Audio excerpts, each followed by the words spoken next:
Apple launched its AppleCare Plus service for AirPods, Beats earphones, and Beats headphones last September.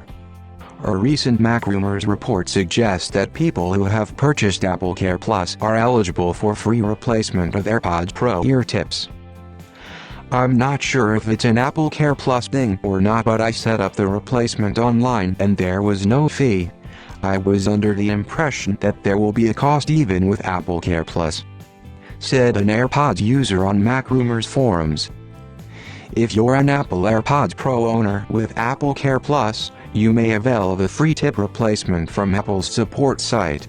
All you have to do is visit the Apple support webpage, choose AirPods Pro from the list of Apple products that appear on the site, and click on the Replace an AirPod or Ear Tip link. You can then order replacement ear tips in the next page. It is worth noting that Apple will send you a single pair of replacement ear tips in the size you specify when you place the replacement request. Also, you won't be asked to return your old ear tip.